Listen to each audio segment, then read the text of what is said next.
Bab 9, Dasar dari Perilaku Kelompok. Mata kuliah Perilaku Organisasi. Berikut adalah anggota kelompok 9, ada Embun Daudini, Mutiara Feriska, dan Sandika Novesa. Baik, dengan saya Embun Daudini sebagai pemateri pertama akan menjelaskan mengenai sasaran pembelajaran 9 strip 1 tentang mendefinisikan kelompok dan mengenal tipe kelompok yang berbeda. Kelompok adalah dua individu atau lebih yang berinteraksi dan saling bergantung, yang datang bersama-sama untuk mencapai tujuan-tujuan tertentu. Menurut sifatnya, kelompok ini terbagi menjadi dua, yaitu kelompok formal dan kelompok informal. Kelompok formal adalah suatu kelompok kerja yang ditetapkan dan didefinisikan oleh struktur organisasi. Sedangkan kelompok informal adalah suatu kelompok yang tidak ditetapkan strukturnya secara formal atau tidak ditetapkan secara organisasional. Misalnya, kelompok yang terlibat sebagai tanggapan atas kebutuhan untuk kontak sosial. Mengapa orang-orang membentuk kelompok? Hal ini dapat kita kaitkan dengan teori identitas sosial. Teori identitas sosial adalah sudut pandang yang mempertimbangkan ketika dan kapan para individu mempertimbangkan para anggota kelompoknya sendiri. Teori identitas sosial mengusulkan bahwa orang-orang memiliki reaksi emosional pada kegagalan atau keberhasilan dari kelompok mereka, karena penghargaan diri terikat ke dalam kinerja kelompok. Ketika kelompok individu tersebut melakukan dengan suatu hal dengan baik, sikap individu tersebut akan mencerminkan kegembiraan, kemenangan, dan harga diri individu itu sendiri. Dan ketika kelompok individu tersebut melakukan sesuatu hal dengan buruk, maka individu tersebut akan dapat merasa kesal dengan dirinya sendiri, atau bahkan individu tersebut akan menolak menjadi bagian dari kelompoknya sendiri atau tidak mau mengakui ia bagian dari kelompok. Lebih lanjut, karakteristik yang membuat identitas sosial menjadi penting bagi seseorang adalah yang pertama kesamaan, kedua keunikan, ketiga status, dan keempat penurunan yang tidak pasti. Ancaman dari identitas sosial ini menyebabkan terjadinya pengelompokan kelompok-kelompok sosial seperti in-group dan out-group. In-group adalah kelompok dalam atau kelompok sosial di mana seorang individu mengidentifikasikan dirinya sebagai kita atau kami. In-group merupakan kelompok sosial di mana di antara anggota-anggotanya saling simpati dan mempunyai perasaan dekat satu dengan lainnya. Sedangkan out-group adalah kelompok sosial yang oleh individu diartikan sebagai lawan dari in-group, atau dengan kata lain, out-group adalah kelompok luar yang ditandai dengan adanya antagonisme, prasangka, atau antipati. Hubungan dengan orang-orang yang bukan anggota kelompoknya berlangsung kurang akrab dan berhati-hati. Sasaran pembelajaran 9.2 menjelaskan model keseimbangan bersalah dari pengembangan kelompok. Berikut adalah model 5 tahap karya Stephen P. Robin tahun 1960. Model 5 tahap mencirikan kelompok yang berjalan melalui tahapan-tahapan yang unik. Dapat kita lihat pada awal ada pre-stage 1 atau pratahap 1, selanjutnya ada stage 1, forming, atau tahap membentuk, yaitu tahap pertama dalam pengembangan kelompok dikarakterisasikan dengan banyaknya ketidakpastian. Selanjutnya stage 2, storming, yaitu tahap mempeributkan, yaitu tahap kedua dalam pengembangan kelompok dicirikan dengan konflik di dalam kelompok. Selanjutnya, stage 3, norming, atau tahap menyusun norma, yaitu tahap ketiga dalam pengembangan kelompok dicirikan dengan hubungan yang dekat dan kekompakan. Selanjutnya, stage 4, performing, atau tahap mengerjakan, yaitu tahap keempat dalam pengembangan kelompok yang mana kelompok sepenuhnya fungsional. Terakhir, ada stage 5, adjourning, atau tahap membubarkan, yaitu tahap terakhir dalam pengembangan kelompok untuk kelompok sementara, yang dicirikan dengan memusatkan perhatian pada mengakhiri kegiatan dan bukannya kinerja tugas. Berikut adalah suatu model alternatif bagi kelompok yang bersifat sementara dengan tenggat waktu, yaitu the punctuated equilibrium model, atau model kesetimbangan berselang, yaitu suatu rangkaian fase yang mana kelompok yang bersifat sementara bergerak melaluinya, yang melibatkan transisi antara kelambanan dengan aktivitas. Model ini diselingi kesetimbangan mencirikan kelompok yang menunjukkan periode kelambanan yang lama yang diselingi dengan perubahan revolusioner secara ringkas yang dipicu terutama oleh kesadaran para anggota atas waktu dan tenggat waktu. Perlu diingat bahwa model ini tidak dapat diterapkan pada semua kelompok, tetapi disesuaikan dengan kualitas yang terbatas atas kelompok tugas yang bersifat sementara yang bekerja di bawah tenggat waktu. Sasaran pembelajaran 9-3 memperlihatkan bagaimana peranan kebutuhan mengalami perubahan dalam situasi yang berbeda. Kelompok kerja bukanlah tidak terorganisasi oleh massa.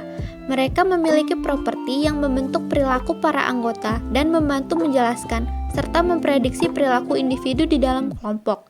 Sama halnya dengan kinerja kelompok itu sendiri. Beberapa dari properti ini salah satunya adalah peranan atau peran. Di dalam peran sendiri terdapat persepsi peran, yaitu suatu sudut pandang individu mengenai bagaimana dia seharusnya bertindak dalam situasi tertentu. Selanjutnya ada ekspektasi peran, yaitu cara orang lain meyakini individu bertindak dalam suatu konteks tertentu. Selanjutnya ada konflik peran, yaitu suatu situasi yang mana individu diharapkan oleh ekspektasi peran yang berbeda-beda. Baik, saya Mutiara Veriska Putri akan menjelaskan poin keempat, yaitu mendemonstrasikan bagaimana norma dan status memaksakan pengaruh pada perilaku individu. Yang pertama ada norma dan emosi. Emosi individu mempengaruhi emosi kelompok dan sebaliknya. Oleh karena itu, kelompok tugas yang anggotanya bekerja bersama-sama setiap hari melakukan komunikasi yang sering agar dapat meningkatkan kekuatan norma agar tidak mempengaruhi emosi. Yang kedua ada norma dan kepatuhan. Bukti yang cukup besar menunjukkan hal itu kelompok dapat memberikan kepatuhan pada anggota kelompoknya untuk mengubah sikap mereka dan perilaku yang sesuai dengan standar kelompok. Yang ketiga ada norma dan perilaku. Salah satunya adalah perilaku menyimpang di tempat kerja. Merupakan perilaku bersifat sukarela yang melanggar norma organisasi secara signifikan dan dengan demikian dapat mengancam kesejahteraan organisasi dan para anggotanya. Yang keempat ada norma dan hasil pada kelompok. Norma pada kelompok adalah pedoman-pedoman yang mengatur sikap dan perilaku atau perbuatan anggota kelompok. Yang kelima ada norma dan budaya. Karena dalam kelompok tersebut saling menjaga persatuan dan kesatuan yang erat dan kemudian terus berkembang sampai ke budaya. Selanjutnya poin kelima yaitu memperlihatkan bagaimana status dan perbedaan ukuran mempengaruhi kinerja kelompok. Apa yang menentukan status? Yang pertama, kekuasaan seseorang yang dimiliki atas orang lain. Yang kedua, kemampuan seseorang untuk memberikan kontribusi bagi tujuan kelompok. Yang ketiga, karakteristik pribadi individu. Selanjutnya ada properti kelompok dalam status. Yang pertama ada status dan norma. Para individu yang memiliki status yang lebih tinggi seringkali diberikan lebih banyak kebebasan menyimpang dalam norma daripada para anggota kelompok lain. Yang kedua ada status dan interaksi kelompok. Orang-orang yang memiliki status yang lebih tinggi cenderung akan menjadi anggota kelompok yang lebih sombong. Yang ketiga ada ketidakadilan status. Perbedaan status yang besar di anggota kelompok juga berhubungan dengan kinerja individu yang lebih buruk, kesehatan yang lebih rendah, dan keinginan yang kuat untuk meninggalkan kelompok. Yang keempat ada status dan stigmatisasi. Orang-orang yang distigmatisasi dapat melalui orang lain dengan stigma mereka. Efek stigma oleh asosiasi ini dapat menghasilkan opini negatif. Yang kelima ada status kelompok. Ketika kelompok berstatus tinggi merasakan diskriminasi dari kelompok berstatus rendah, mereka dapat meningkatkan bias mereka terhadap output group. Selanjutnya ada properti kelompok dalam besaran. Besaran suatu kelompok bergantung pada apa variabel dependen yang diamati. Temuan yang paling penting mengenai besaran kelompok dalam memperhatikan kemalasan sosial. Yang menyebabkan kemalasan sosial mungkin karena adanya suatu keyakinan bahwa orang lain di dalam kelompok tidak melaksanakan pembagian secara adil. Saya Sanika Novesa akan menjelaskan implikasi keragaman dan kekompakan bagi efektivitas kelompok. Properti kelompok itu ada kekompakan. Jadi apa yang dapat dilakukan untuk mendorong kekompakan kelompok? Yang pertama, membuat kelompok yang lebih kecil. Yang kedua, mendorong perjanjian dengan tujuan kelompok. Yang ketiga, meningkatkan waktu yang dihabiskan oleh para anggota bersama-sama. Yang keempat, meningkatkan status kelompok dan anggapan kesulitan dalam memperoleh kelompok. Yang kelima, menstimulasi kompetisi dengan kelompok lainnya. Yang keenam, memberikan imbalan pada kelompok dan bukannya pada para individu. Yang ketujuh, mengisolasi kelompok secara fisik. Kemudian ada properti kelompok mengenai keberagaman.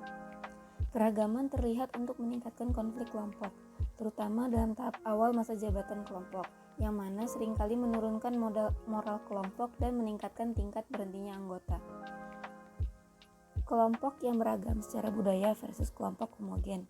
Kelompok budaya ini terdiri dari orang-orang dari negara-negara berbeda, sedangkan kelompok homogen ini terdiri dari orang-orang dari negeri yang sama.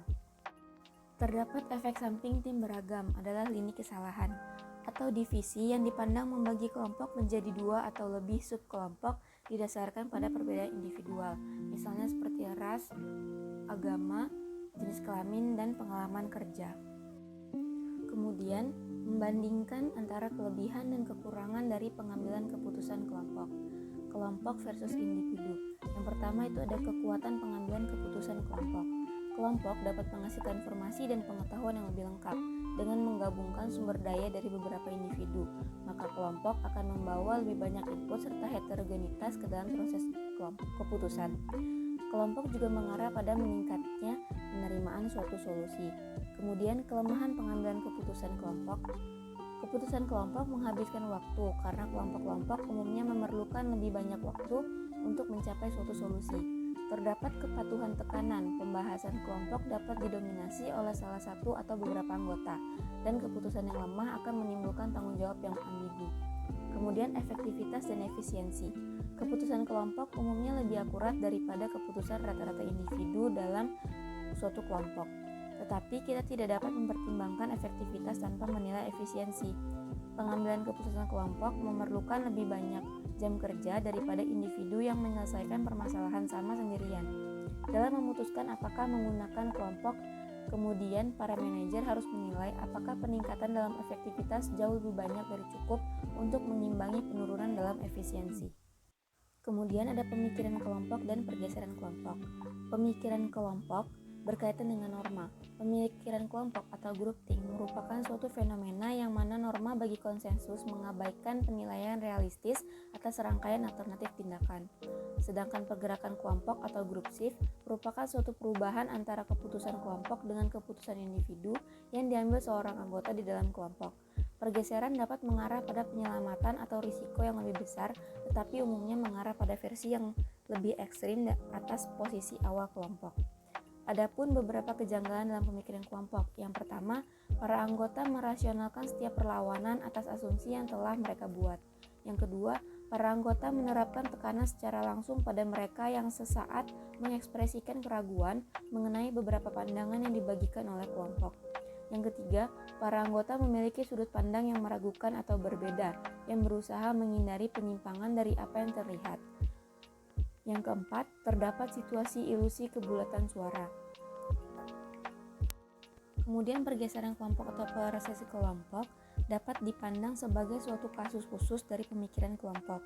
Keputusan kelompok mencerminkan norma pengambilan keputusan dominan yang berkembang selama pembahasan. Apakah pergeseran dalam keputusan kelompok mengarah pada kewaspadaan yang lebih tinggi atau lebih berisiko bergantung pada norma sebelum pembahasan dominan. Kemudian ada pun teknik-teknik dalam pengambilan keputusan kelompok. Yang pertama, kelompok yang berinteraksi. Para anggota saling bertemu dan bergantung pada interaksi verbal dan nonverbal untuk berkomunikasi.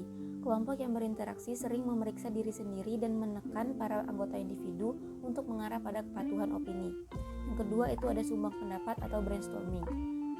Hal ini dapat mengatasi tekanan atas kepatuhan yang mengurangi kreativitas dengan mendorong beberapa dan semua alternatif selain menahan kritikan-kritikan. Para anggota bebas mengungkapkan sebanyak mungkin alternatif semampu mereka dalam suatu lamanya waktu ditentukan. Kemudian terakhir ada teknik nominal. Teknik kelompok nominal menghambat pembahasan atau komunikasi interpersonal selama proses pengambilan keputusan, sehingga disebut dengan istilah nominal. Para anggota kelompok adalah keseluruhan orang yang secara fisik hadir, seperti dalam pertemuan komite secara tradisional, tetapi mereka bekerja secara independen. Secara spesifik, permasalahan dihadirkan, dan kemudian kelompok akan mengambil langkah-langkah untuk membuat keputusan secara independen.